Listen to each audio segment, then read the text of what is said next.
Good morning, everyone, and welcome to this public meeting of the United States Consumer Product Safety Commission.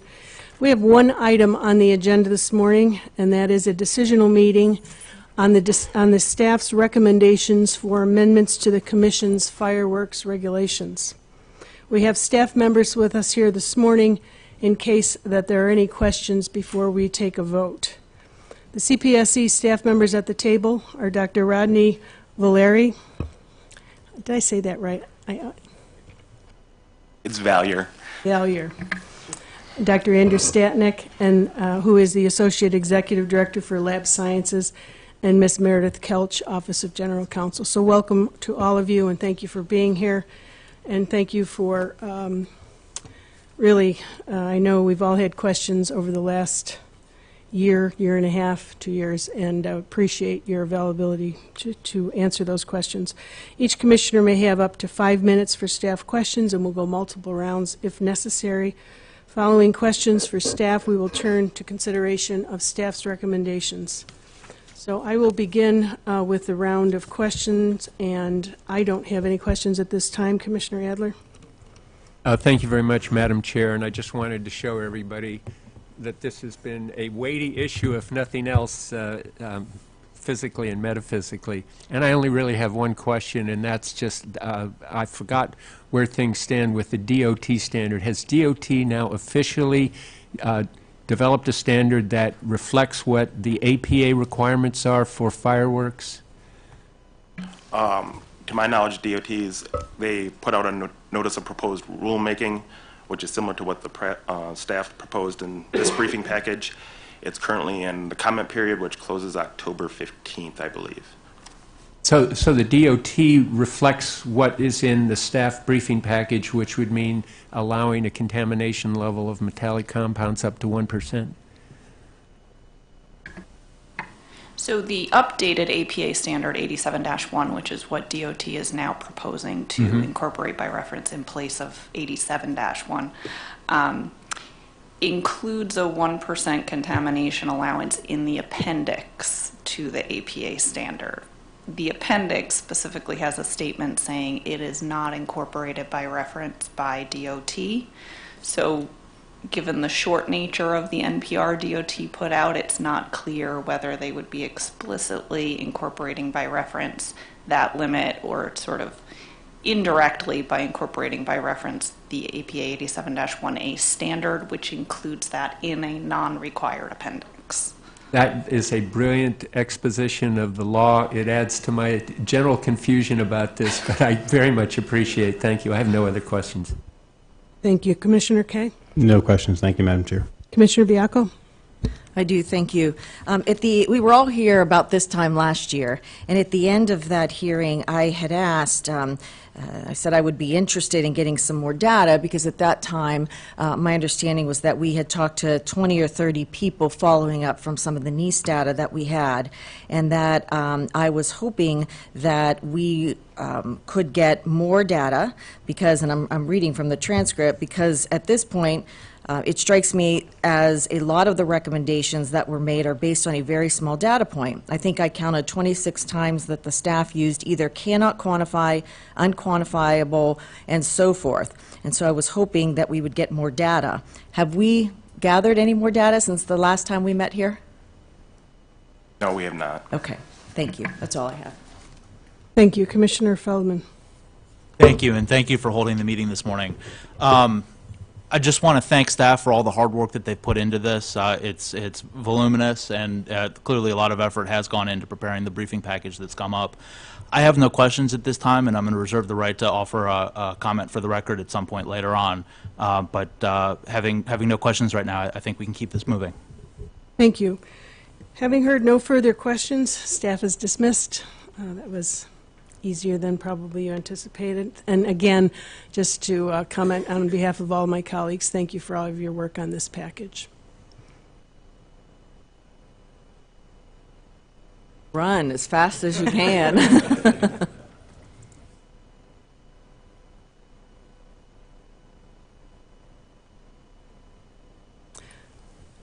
At this time, I move that we consider the staff's recommendation for a final rule as reflected in the briefing package. Do I have a second? Second. Thank you.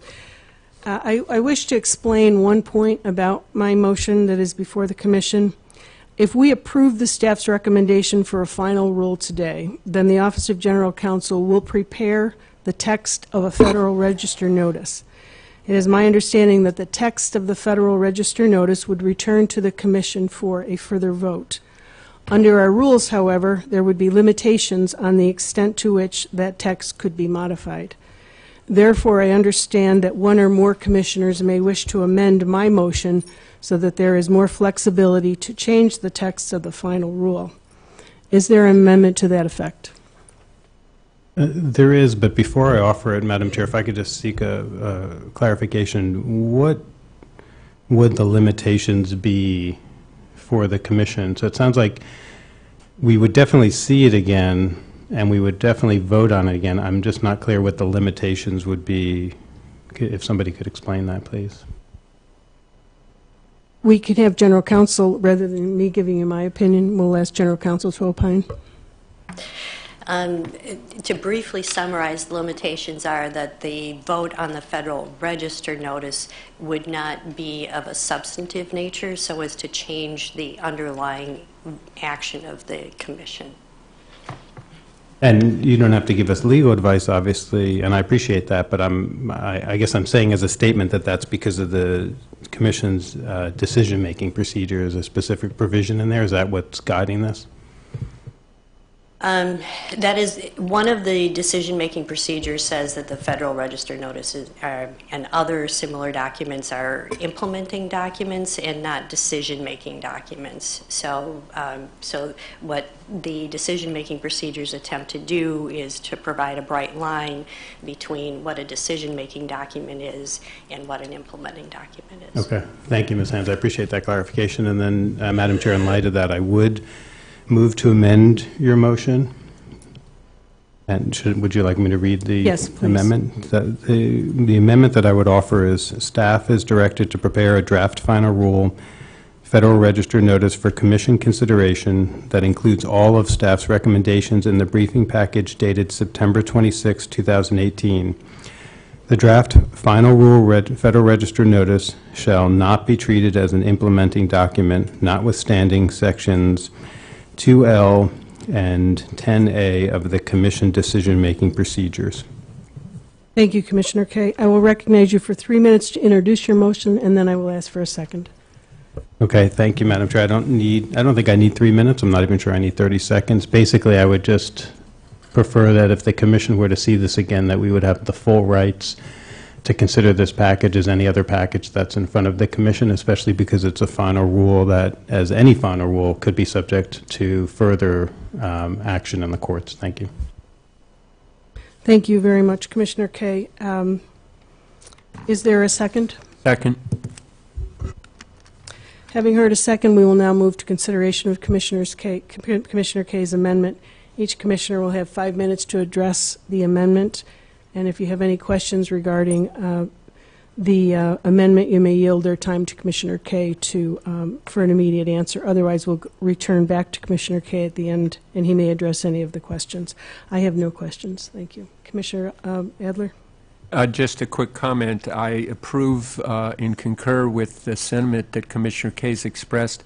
This is a very controversial package. I'm not sure we're going to get a majority vote today, but the fact is, even if we did, this is one of those issues where if we got more data, as Commissioner Baiocco suggests, we might want to re-examine our assumptions in this, but it does seem to me that we should not tie our own hands in further consideration of the package, so I do support Commissioner Kay's amendment. Thank you. Commissioner Baiocco? I'm still confused, and I'll tell you why. I'm looking at the vote sheet. And so the first page of the vote sheet says, if the Commission votes to issue a final rule, the Office of the General Counsel will prepare and submit for the Commission approval a Federal Register notice for the final rule. And then here are our choices for voting. Approve the final rule as recommended by the staff's package. That doesn't, in my mind, doesn't square. Another choice is approve the issuance of a final fireworks rule with the following changes. do not approve the issuance of a final rule or take other action. I'm having trouble squaring the choice of approving a final rule and putting it in the Federal Register. Is that directed at me? It's directed to anybody who can answer or help me with my confusion. Okay, well, why don't I start, and then if somebody else wants to jump in, because I'm going to explain it vis-à-vis my motion or my amendment, and if somebody else wants to explain the larger procedure, that's fine.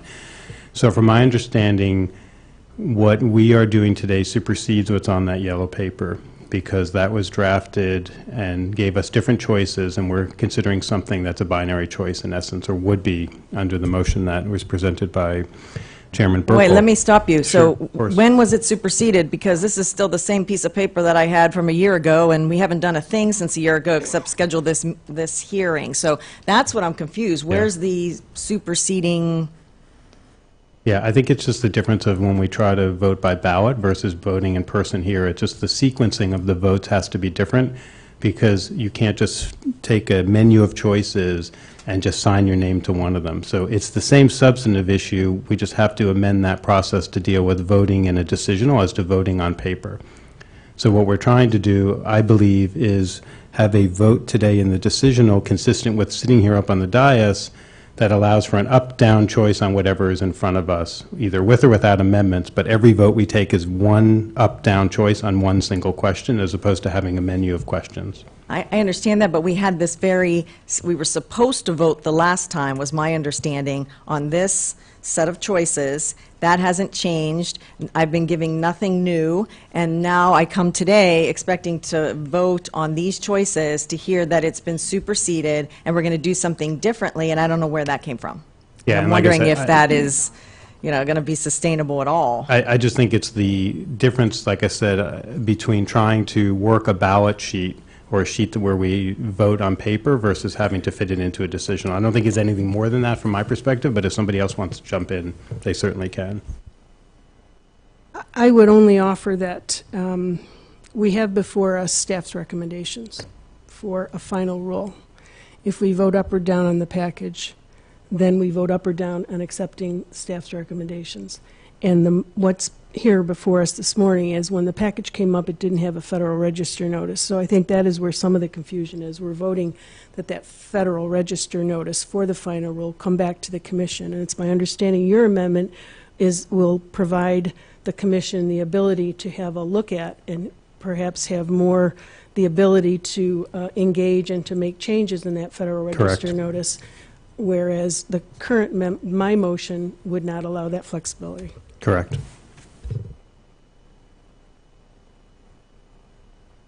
Okay. If that's the distinction, I heard you. I have no questions. Thank you. Commissioner Kaye, is there anything you wish to add to your amendment? No, thank you, Madam Chair. At this time, we will take a vote on Commissioner Kaye's amendment. As he directed staff to prepare a final rule. I won't reread it, but we all have it before us. Commissioner Adler, how do you vote? Yes. Commissioner Kaye? Yes. Commissioner Biacco? No. Commissioner Feldman? No. And I vote no. The noes are 3, the ayes are 2. Commissioner Kaye's amendment is not passed. Are there any other amendments? Before, or motions before the Commission? So at this time, we will vote on my underlying motion and the package that is before us. Commissioner Adler, how do you vote? Yes. Commissioner Kaye? I'm going to abstain. Commissioner Biacco? No. Commissioner Feldman? No. And I vote no. The noes are 3, the ayes are 1, and the abstention by Commissioner Kaye is 1. So the package before us does not pass, and there will be no Federal Register notice because, so what has taken place here this morning, there will be no Federal Register notice.